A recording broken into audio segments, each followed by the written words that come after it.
Do you believe a person can rise from the very brink of death to reclaim everything that was stolen? In this gripping tale, a devoted wife is shockingly betrayed by those she trusts most and buried alive in the Arizona desert, left for dead under the scorching sun.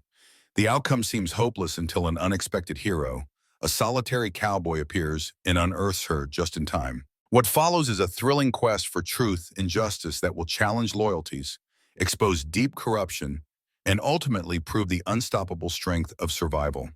If you want to find out exactly how this brave woman defies every obstacle and turns a nightmare into a triumphant new beginning, stay with us until the very end of the story. While you're here, don't forget to subscribe to the channel. Your support helps us bring you even more captivating tales. You won't want to miss what comes next, because sometimes hope emerges from the darkest places. The first golden rays of the sun slipped over the ridges of Camelback Mountain, painting the Arizona sky in pale pink and tangerine hues. At her large kitchen window, Donna Harrington gently cupped a mug of Earl Grey tea, inhaling the citrusy aroma before taking a thoughtful sip. It had been nearly 2 decades since she and her husband Bruce had moved to Paradise Valley and begun building what seemed to everyone else like a solid life together. There was an old wedding photo on the windowsill, slightly yellowed by the relentless desert sun. Bruce stood proudly in a tailored suit, his once dark hair untouched by silver, while Dana's youthful face beamed up at him in unguarded joy. Now, looking at that photo, Dana couldn't help noticing the ways time had changed them both, not just in the physical sense, but also in how distant Bruce had been. Lately, he was more a shadow passing through the house than a true partner. He was a successful attorney at Harrington and Associates, a law firm that towered over the town's modest skyline. Her own achievements were anchored in a dream realized: the Harrington Art Studio and Gallery, known simply as the Harrington Gallery among the locals. For years, it had been a dusty, empty storefront before she poured in her heart, time, and creativity to transform it into one of Paradise Valley's most esteemed art venues, focusing primarily on regional and southwestern art. Despite Dana's devotion to her work, Bruce had increasingly taken credit for the gallery's success in their social circles. Friends would comment on how supportive he was, how lucky Dana was to have a husband who backed her artistic ambitions. Often she bit her tongue. She knew he had helped with some of the legal paperwork, but the real sweat equity was entirely hers. The original business plan, the marketing, the painstaking curation, those had been Dana's endeavors. Yet Bruce liked to brag at fundraisers and dinner parties that the Harrington Gallery was an offshoot of his own brilliance. This morning, the tension in the house felt heavier than usual. Bruce had left at dawn, claiming he had to see a client out in Scottsdale. His cryptic phone calls at odd hours were becoming a routine, and Dana had begun to feel that the man she married was morphing into someone she couldn't quite recognize. Still, she tried to keep her apprehension at bay, focusing on her responsibilities. She finished her tea quickly, then set the cup in the sink and left a short note, in case he returned. She doubted he'd actually read it, but the gesture still felt necessary. Her drive to the gallery was a calming one, only 12 minutes from their luxury home, down to the picturesque streets where her life's dream was rooted. She drove past tall saguaros that stood like silent observers along the winding desert roads. Their spined arms seemed to gesture, as if reminding her that the desert had always been a place of survival and hidden truths. When she pulled into her reserved parking spot at the back of the gallery, she couldn't shake a strange feeling that she was about to uncover something that would change her life forever. Paula Martinez, Dana's assistant curator, was already pacing anxiously near the side entrance. Her phone clutched tightly in one hand. Paula had worked at the Harrington Gallery for nearly a decade. She was both an indispensable employee and a trusted friend, always ready to roll up her sleeves when a crisis popped up. This morning, Dana could see by the tension in Paula's posture that the crisis might be bigger than a leaky pipe or late shipment of an artist's work. "I'm so glad you're here," Paula said, ushering Dana inside quickly. "We've got some major issues in the storage room, but that's not all." Her eyes flicked toward Dana's office, and the look on her face made it clear that whatever lay inside would be more alarming than any maintenance problem. The gallery opened in just an hour, so Dana resolved to handle the more pressing matter first. She passed the vibrant paintings of local artists that lined the corridor, each piece carefully curated to reflect the magic of the Sonoran Desert. The place normally gave her peace, but her heart was now hammering as Paula led her straight to her private office. A wave of cool air greeted them. Dana always kept the temperature low to preserve sensitive paintings and sculptures. On her desk, an array of papers fanned out like the aftermath of a storm. Bank statements, Legal forms and property documents were scattered across the polished mahogany surface. Where on earth did these come from? Dana asked, her voice tight with worry. Paula sighed. I was going through some old files, checking to see if we had duplicates of the paintings from that new Southwestern exhibit. I stumbled upon this folder hidden in the back of the cabinet. Dana, look at the signatures on these documents. They're not yours, but they sure look like they're trying to be Dana's. Breath caught. She could see her name scrawled on property deeds. New lines of credit, strange legal agreements. The replicating pen stroke was close to hers, but not exact. After 20 years spent signing official gallery documents, she knew the nuances of her signature intimately. These were forgeries, and given the timing, it was not hard to guess who might have orchestrated it. Bruce was the attorney in the family. He had the knowledge and, more importantly, the access to make something like this happen. It felt like the floor had dropped out from beneath her. She thought back over recent months. Bruce's distant manner, his well-dressed client dinners. He never wanted to talk about the red lipstick she once found smudged on a wine glass in his study. Each incident on its own seemed isolated, but now they converged into a horrifying realization that he might be planning to take over the gallery, her life's work right under her nose. She fingered the corner of one of the forged documents. There was a notary stamp belonging to a firm she didn't recognize. Sterling Crest Developments. It wasn't Bruce's personal law firm. Why would he use a notary from another development company unless he was hiding something? The heavier the thought grew, the more Dana's chest tightened. She was terrified, but also fiercely angry. She looked up at Paula, who offered only a silent nod of support. Dana slid the documents into a padded envelope. I need time to figure this out, she told Paula, forcing a calm tone. Please keep this between us for now. She already knew she'd have to confront Bruce, but deep in her gut, there was the sickening feeling that this betrayal was far worse than just a financial scheme. That afternoon, in an attempt to keep up appearances, Donna walked the gallery floor as she always did, offering polite conversation to visiting patrons, chatting with the staff, and ensuring the exhibits were presented flawlessly. Inside, her nerves were ragged. Every ring of her phone jolted her.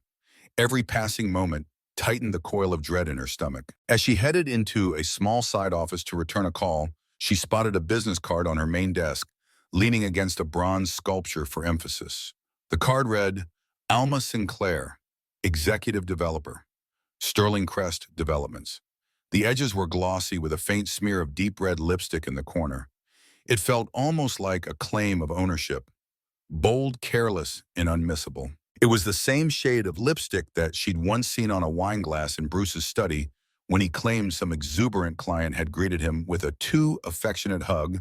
Donna sensed that these coincidences were no coincidence at all. Paula poked her head in. Alma came by while you were out at lunch, she explained. Tall red hair, definitely had an aura about her. Said she was interested in commissioning something for a real estate development. Didn't even ask you by name, which was weird. She just said, the gallery owner. Dana pressed her fingertips against her temple. Another piece of the puzzle, Sterling Crest was the notary, and Alma was affiliated with them.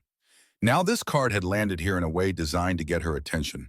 She recalled seeing pictures of Alma in the local society pages. She was known for developing swanky, high-rise condos in cultural centers that many suspected were more about turning a profit than nurturing any authentic artistic community. Before Dana could say more, her cell phone vibrated with a text. It was from Bruce. Having dinner with a new client tonight. Don't wait up. The brevity was chilling, as if he already sensed she was onto him. Setting the phone aside, Dana turned to her laptop and typed in Sterling Crest Developments. To see what a Google search would reveal, the screen lit up with official pages praising Alma's real estate acumen, along with photos of her hobnobbing with local politicians and business owners at charity events. One photo taken at a fundraiser 3 months earlier featured her standing extraordinarily close to Bruce. His hand rested just above her waist, so that was the exuberant client. The tightness in Dana's chest intensified. The note, the lipstick, the forgeries. Alma was not only Bruce's lover, but also his accomplice in something big. With shaky hands, Dana opened an encrypted folder on her computer. Over the years, she'd kept a diary of suspicious events she couldn't quite make sense of. She had built a habit of screenshotting or photographing anything that felt off about the gallery's finances or about Bruce's business dealings. Now all those files seemed ominously relevant. After flicking through a few alarming documents, she leaned back, exhaling shakily. If Bruce and Alma were plotting against her, It was more intricate than a simple diversion of gallery funds.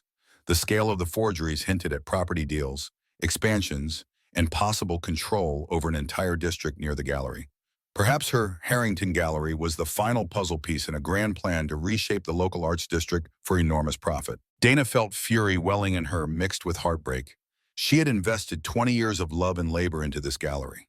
If they imagined they could just erase her, they were mistaken. Still, a frigid terror gripped her heart. She was no fool. Alma's brazen lipstick-smeared business card felt like a warning. I'm here and there's nothing you can do about it. The next day, Dana agreed to meet Alma at a swanky steakhouse known simply as Mancini's. It was the sort of establishment where local elites sealed their deals over $100 entrees and vintage wine. Ordinarily, Dana would have worn a stylish dress and delicate heels, but tonight she opted for something more subdued, a simple black skirt and a blouse that did not draw attention. Her objective wasn't to impress, but to gather information. The hostess, who recognized Dana from previous visits with Bruce, discreetly led her to a secluded table by the window. Alma arrived exactly on time, wearing a crimson dress that matched her lipstick. She offered Dana a disarming smile, then motioned for the waiter to bring 2 glasses of a particularly pricey red wine. Alma began in a measured tone, swirling her glass. I've heard wonderful things about your gallery. My associates and I are always looking for new places to showcase art for our developments. Dana forced a small smile. Sterling Crest must keep you busy. And from what I hear, you have an especially close relationship with my husband. Should I congratulate you on that? A flicker of surprise flashed across Alma's eyes, followed by a quiet laugh. Bruce and I do share certain professional interests. Then she leaned in, her voice low enough that no one at the neighboring table could overhear. But let's not complicate things. After all, the Thompson sculpture alone would fetch a large sum, and that's just one highlight in your gallery's collection. She sipped her wine, eyeing Dana as if assessing her resilience. I believe you have the reputation my firm needs. You see, we're planning a major cultural center in Paradise Valley, only a short walk from your location. With your expertise, the center could open with a show-stopping exhibit, rebranding the entire downtown district. It could be quite profitable for you. Dana quietly considered her next words, remembering the forged documents in her office. That's a grand project, but it seems you've done a lot of maneuvering to ensure that my gallery falls under your control. Care to explain why you acquired properties surrounding me using questionable shell companies, or why my signature appears on deeds? I've never signed. Alma's lips parted in a cool smile. Bruce said, you might be upset, but you'd be wise to keep this from escalating. We can make you a very wealthy woman. There's no need for animosity. Think of it as an elegant solution.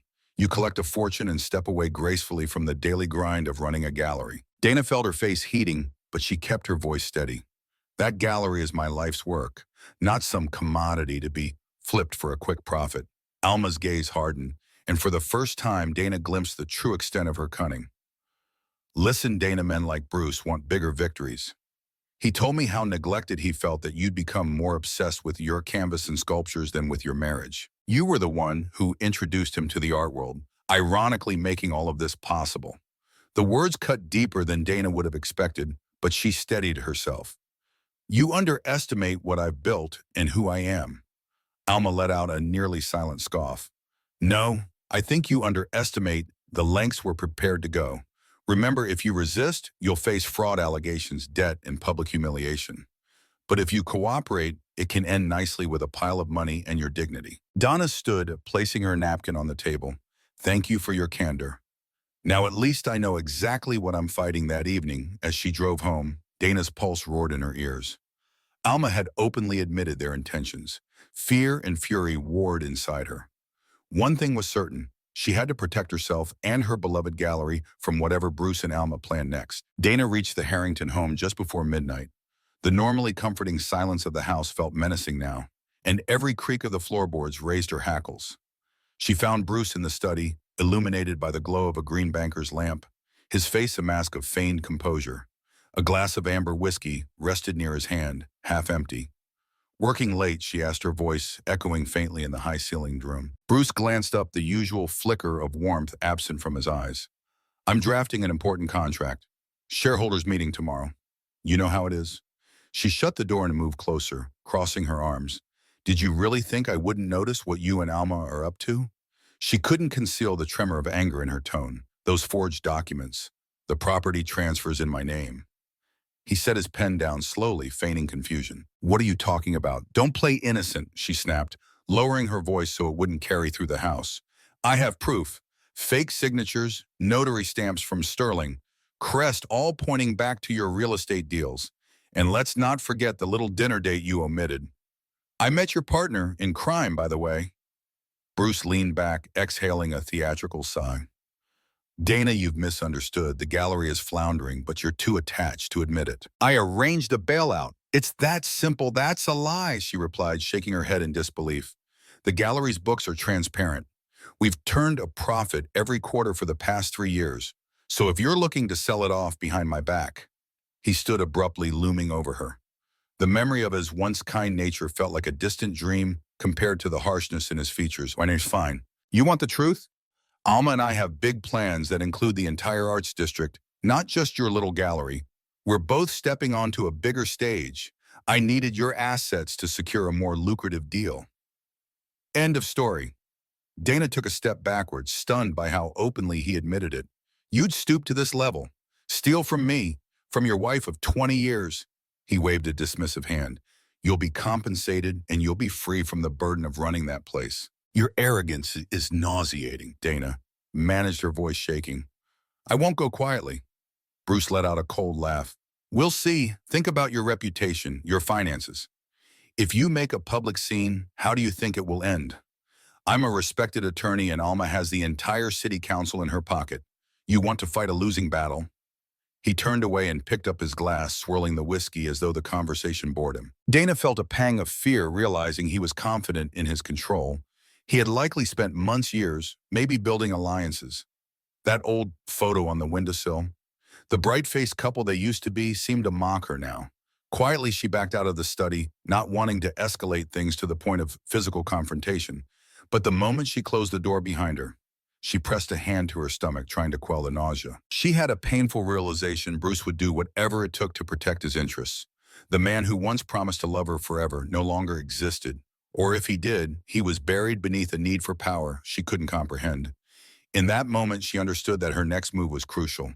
If she went to the police with mere suspicions, Bruce and Alma would bury any investigation. She needed irrefutable proof, something that would reveal their corruption to the world, something they couldn't spin or hide with bribes. Little did she know how literal that word bury would soon become. The following evening, Bruce suggested a drive in the desert, proposing they talk things out away from prying eyes, though every instinct in Dana screamed not to go. Her adrenaline was still spiking from the night before. A part of her wanted to believe they could reach some kind of truce, or at least glean more information from him when he insisted on taking his glossy black SUV. Instead of letting her drive, she hesitated, but ultimately complied. Rain was rare in Arizona, but that night the sky was oddly overcast, and a brisk wind rattled the mesquite trees lining the highway. Dana tried to talk about the issues at hand, but Bruce kept the conversation at shallow small talk, redirecting or ignoring her pointed questions. After half an hour of driving in tense silence, he veered onto a gravel road that led to deeper desert. The glowing city lights of Paradise Valley faded behind them, and a foreboding darkness loomed ahead. Where exactly are we going? She asked quietly, suppressing a shiver. He offered a tight smile. Somewhere no one will bother us. I thought we could speak freely. In the distance, lightning illuminated a cluster of saguaro cacti, their silhouettes casting eerie shapes in the dark. Dana's phone buzzed. She glanced at the screen. Paula had texted, "Call me ASAP." Urgent. She barely had a second to register it before Bruce snatched the phone from her lap. No distractions, he said curtly, turning the phone off. This is between us. Her heart pounded. Bruce had never taken her phone so aggressively, and alarm bells went off in her mind. She reached for the door handle, but the SUV jerked to a stop, sending her forward against her seatbelt. Out of the darkness, another set of headlights materialized, revealing a sleek silver sedan that pulled up beside them. Alma Sinclair stepped out, her hair catching the faint light in fiery shades of red. A muscle in Dana's jaw twitched at the sight of her.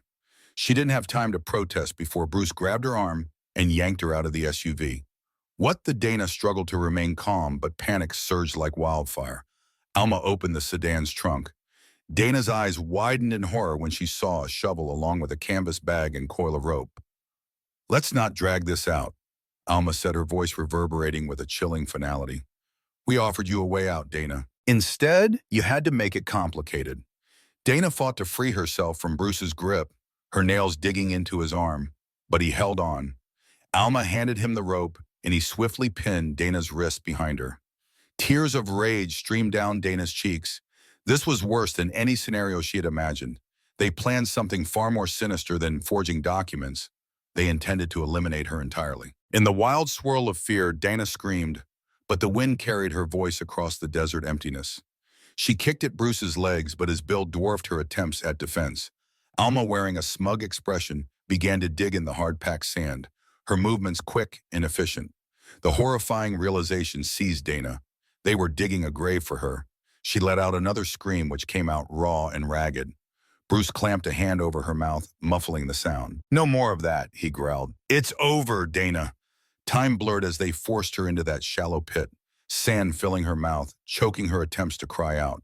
The last thing she heard before darkness overwhelmed her was Alma's cold, precise voice. Bury her deep enough that even the coyotes won't find her easily. Barely conscious, Dana coughed against the cloying sand as they heaped more of it over her body.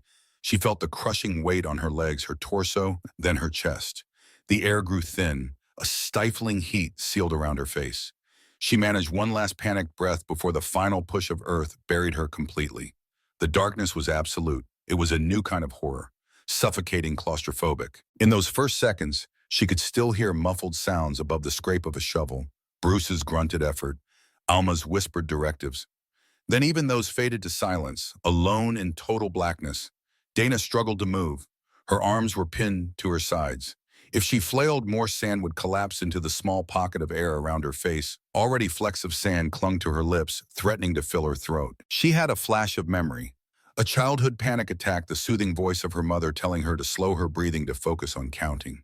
She seized upon that instinct now, counting each desperate breath, 1, 2, 3, until the dryness of the sand caked her mouth.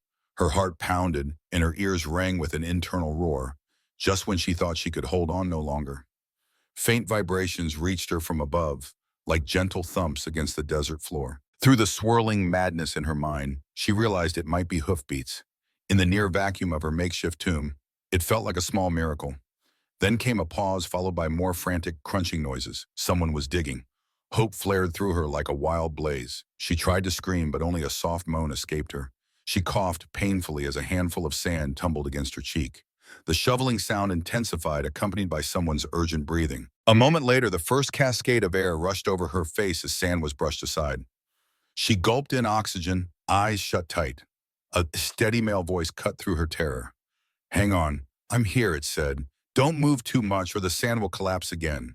She felt hands, strong, callous, gently scooping around her face, freeing her from the earth's grip. Bit by bit, the weight lifted from her shoulders. She coughed out granules from her mouth, tears leaking from the corners of her shut eyes. Gradually, she opened them to see a man's face in the moonlight. He wore a cowboy hat pulled low, and concern marked his features. "My God," he breathed, hooking his arms beneath hers and dragging her out of the shallow grave. "You're alive, you're okay." Dana gasped, blinking the night sky into focus. Stars twinkled overhead, indifferent to the horror that had nearly claimed her life. The smell of horses and leather drifted into her nostrils, and sure enough, a horse stood a few yards away, snorting nervously. The man pulled a canteen from his saddlebag, offering her water. She took a few careful sips before doubling over in a coughing fit. "I'm Wes Bradley," he said softly, placing a reassuring hand on her back. "Was out riding, checking on some boundary fences, when I saw 2 vehicles tearing off. Then I heard, it must have been your muffled screams." He hesitated. "Wasn't sure if I'd find you in time. Too weak to stand." Dana closed her eyes, letting the reality sink in. She had come within a hair's breadth of dying, buried alive in the desert by her own husband and his mistress. Her mind reeled, but the raw instinct to survive pulsed stronger than ever. This stranger Wes had saved her from certain death, and that small miracle would change everything. Wes helped Dana mount his horse, Sunrise, a gentle paint mare with a steady gait. "I've got a ranch about 4 miles from here," he explained, leading the horse by the reins while walking alongside. "Better than risking a trip to a hospital. If these folks who attacked you are still around, we can figure out what to do once you've had time to recover." The reality of her situation was only beginning to crystallize in Dana's mind. Bruce had betrayed her in the most unimaginable way, had tried to end her life. And Alma, with her scorching red hair and vicious cunning, had stood by him. Shovel in hand, Dana's emotions flipped between searing rage and tearful shock, but she clung to Wes's presence as a lifeline, letting the rhythmic sway of sunrise calm her racing heart.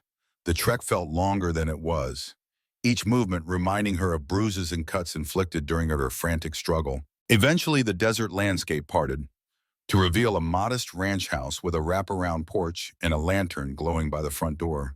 A windmill creaked in the breeze and a pair of border collies bounded out from behind a corral, barking in quick bursts until they recognized Wes. He led the horse into a small stable, then turned to help Dana dismount. "Easy now," he murmured, sliding an arm around her waist to keep her from collapsing. Once they were inside the house, he guided her to a leather sofa. The living room had a rustic feel: Navajo rugs, vintage rodeo posters, and sturdy wooden furniture that hinted at a life lived close to the land. Donna's throat burned and her body trembled from the aftershocks of her ordeal. Wes handed her a warm blanket and lit the fireplace. "Despite the mild desert night, I'll grab the first aid kit. There's water on the kitchen counter," he said before disappearing down a hallway. She took a moment to look around to let the warmth seep into her bones. The horror of the past few hours threatened to crush her if she dwelled on it too long. Instead, she summoned the fierce determination she'd always used to navigate a challenging art exhibit opening or a difficult fundraiser. This was no art world dilemma, but the principle was the same. Gather facts, plan the next step. Execute it. Wes returned with rubbing alcohol bandages and antiseptic cream. He dabbed at the cuts on her wrists from where the rope had dug into her skin. "I used to be a deputy," he explained, his eyes kind but focused. "Saw all manner of crimes, especially domestic issues, before I got tired of the bureaucracy and turned to ranching. You can stay here as long as you need, but we should notify the authorities about what happened." Dana flinched at the thought. "Bruce is well connected," she admitted, voice rasping. "He'll spin a story so convincing, the police might never question him, and as an attorney, he can manipulate the system." Wes frowned, considering her words. "That means we need solid evidence before we confront him, both about your attempted murder and the forgeries you mentioned." Dana nodded, her mind already racing with possibilities. She could almost picture the stolen documents in her office, the unscrupulous deals hidden in some external server. If she could gather them, perhaps she could outmaneuver Bruce and Alma. Yet a single question loomed: if they tried to kill me once, what's stopping them from trying again? Wes seemed to read her mind. "We'll do this carefully," he said. "You're not alone in this, but we've got to move fast. People like them don't just stop." Daylight arrived in a hush, the desert painted pale pink under the early morning sun. Donna awakened on the ranch's sofa, stiff and sore but alive. She took a few moments to remember where she was and why. In the daylight, fear pressed in again. If Bruce and Alma thought she was gone, they would waste no time solidifying whatever crooked deals they'd set in motion. Wes had been busy. She found him in the small kitchen, phone pressed to his ear, scanning a laptop on the table. When he noticed her, he ended the call. "That was an old friend in the sheriff's office. Off the record, we might have someone who can help us at the federal level, but we still need a smoking gun. Something that shows not just attempted murder, but the criminal conspiracy behind it." Dana lowered herself into a wooden chair, careful of her bruises. "I have copies of suspicious transactions, property deeds, and I suspect they're linked to a bigger web of corruption. Alma is a real estate developer with connections across the state. It's not just the gallery. They've done this before. I remember a few other gallery owners who vanished or sold out under strange circumstances." She recounted stories she'd heard: Elizabeth Chen, who had once owned a thriving art space but abruptly left town after rumors of financial scandals. Another woman, Frances Morales, lost her business in a sudden legal battle involving property rights. The pattern was eerily similar. Someone challenges or resists them and soon disappears under suspicious conditions. Wes tapped the laptop. "I've been digging into real estate records. There are multiple shell companies affiliated with Sterling Crest. They systematically acquire properties around the Arts District, pushing out smaller businesses. This has to be bigger than forging your signature." A knock at the door startled them both. Wes reached for a firearm concealed in a drawer, but then they heard a woman's voice call out, "Wes, it's Detective Beltran." He relaxed and opened the door to reveal a woman with dark hair pulled into a tight bun, wearing a badge around her neck. "Ruby Beltran," she introduced herself to Dana. "I used to work with Wes in the county. He told me you might have some critical information. After some hesitation, Dana described everything: the forgeries, the shallow grave, Alma's business card with that mocking lipstick, Bruce's dismissive threats. Detective Beltran listened carefully, taking notes. We'll coordinate, but you need to understand, if Bruce and Alma suspect you survived, they'll double down. They probably have the police and local courts in their pockets, or at least they can influence them. Fear twisted inside Dana again, but her determination had grown stronger. Then I need to be smarter. We need to show the full scope of their corruption, not just a murder attempt, something they can't bury or bribe away. Beltran nodded.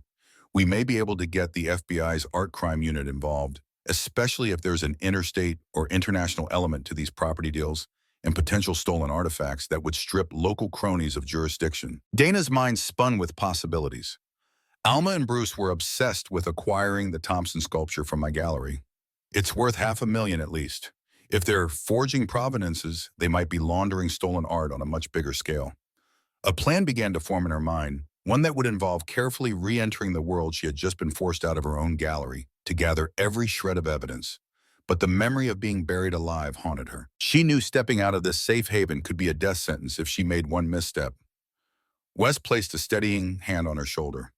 We'll take precautions, he said quietly. You've come too far to let them finish what they started. The sun blazed high as Dana West and Detective Beltran finalized a risky plan. They would launch a covert operation to retrieve the forged files, shipping manifests, and any incriminating materials from the gallery's back office. Simultaneously, Beltran's contacts would liaise with an FBI agent specializing in art crimes. Every hour counted. Bruce and Alma would undoubtedly be consolidating their hold on the art district, perhaps announcing that Dana had gone missing in order to expedite any legal processes to transfer her assets. Wes insisted on accompanying Dana, arguing that even if the plan required stealth, she needed someone who understood the dangers. They drove into Paradise Valley at dusk, opting for an unmarked pickup that blended in with local ranch traffic. The plan was for Detective Beltran to keep watch from a vantage point using high-zoom binoculars. Should anything go sideways, she'd call him back up, but their resources were limited, given Bruce's influence in local law enforcement circles. Stepping into the gallery again felt surreal. Just days ago, it had been Dana's sanctuary, a place of creativity, color, and community. Now the dimly lit hallways seemed full of lurking shadows. Wes stayed by the staff entrance, one eye on the corridor, while Dana slipped into her private office. She still had her original set of keys and the passcode for the security alarm, which as far as she knew hadn't been changed. The office was in disarray. Drawers, yanked out papers, scattered half the paintings she had stacked in a corner, now missing.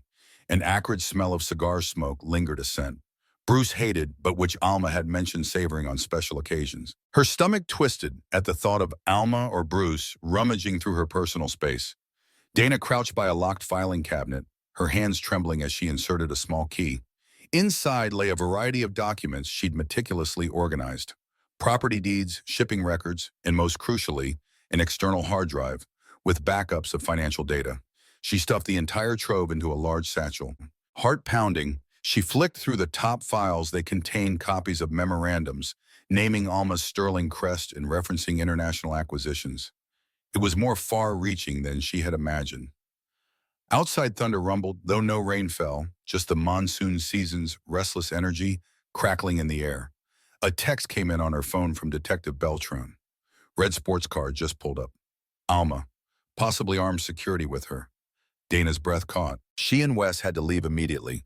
She signaled to him across the hallway. They slipped out the rear door, hugging the walls to avoid being seen through the front windows. But the moment they reached the back alley, headlights flooded the narrow passage. A muscular figure with a sidearm stepped out of the vehicle. They recognized the shape of Alma's silhouette behind him in the passenger seat. Wes gripped Dana's arm, pulling her back into the building. "We'll go upstairs across the rooftop," he whispered. "You said it connects to the next building, right?" Dana nodded. The building next door was vacant, and during a past renovation, she discovered a locked door on the roof that led to a neighboring structure. It was rarely used, but this might be their only escape. Racing upstairs, they pried the door open. Hot desert wind whipped at Dana's hair, carrying the faint scent of creosote. Footsteps echoed from below, heavy, methodical. Her mind reeled with the memory of being buried alive. She willed her shaky legs to move faster. They managed to scramble across the rooftop to the neighboring building, panting in the stifling heat. Through a large vent, they could see Alma's men searching the gallery's ground floor with flashlights. Had they discovered the missing files yet? Possibly, but Dana clutched the satchel to her chest, relief mixing with adrenaline. Detective Beltran's vehicle then cruised into the side street. She flashed her headlights twice in a preset signal, letting them know it was safe to descend. They climbed down an old metal fire escape. Dana nearly lost her footing on a rusted rung, but Wes caught her just in time.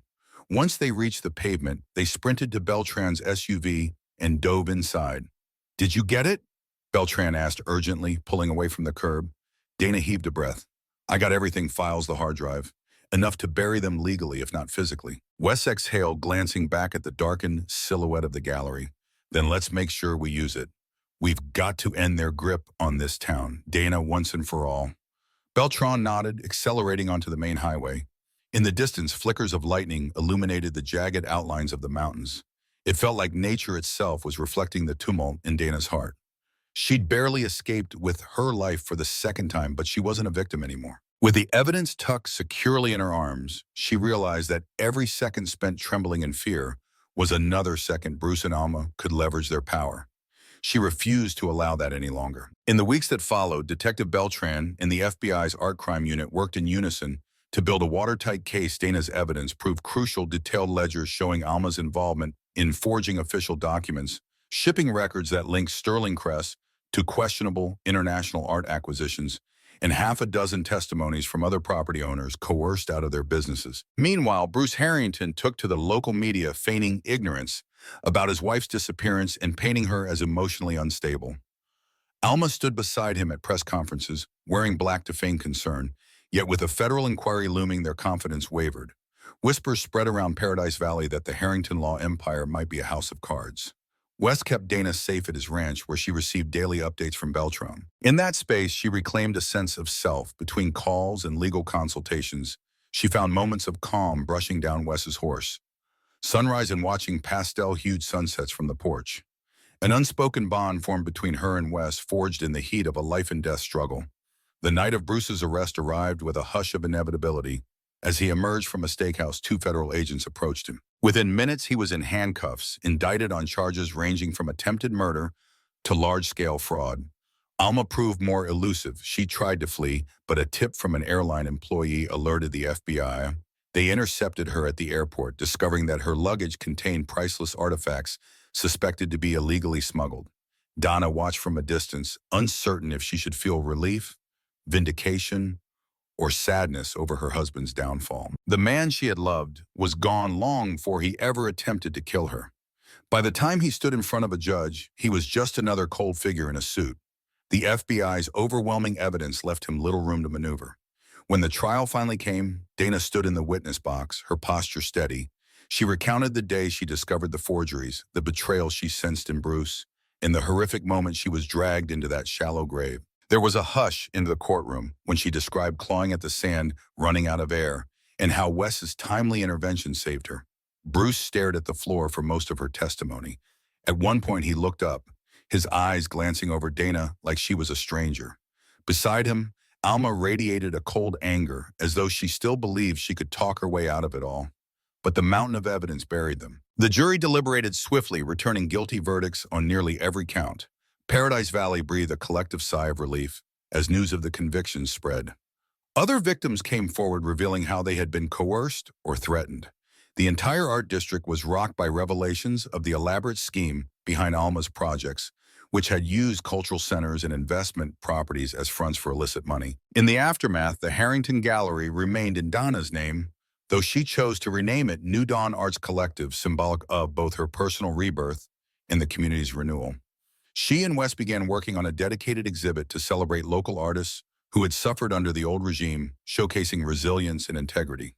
On the evening of New Dawn's grand reopening, Dana stepped outside to the rear courtyard, sipping a glass of sparkling cider. Wes found her leaning against an adobe wall, the soft glow of lanterns illuminating the swirling complexities of her eyes.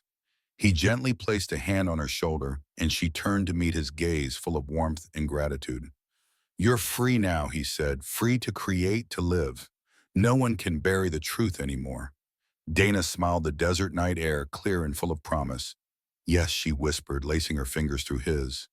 I'm finally free. Looking back, this harrowing journey showed us that even betrayal and near tragedy can become opportunities to discover new strengths. After narrowly escaping the darkest fate, our heroine managed to reclaim not only her life, but also her passion and purpose. She forged unbreakable bonds with allies who shared her pursuit of justice, transforming trauma into empowerment. Most of all, she learned that trust in one's own resilience is the light that can guide us out of any darkness. Thank you for accompanying us on this intense and heartfelt ride. We'd love to hear your thoughts. Did any part of this story particularly move or surprise you?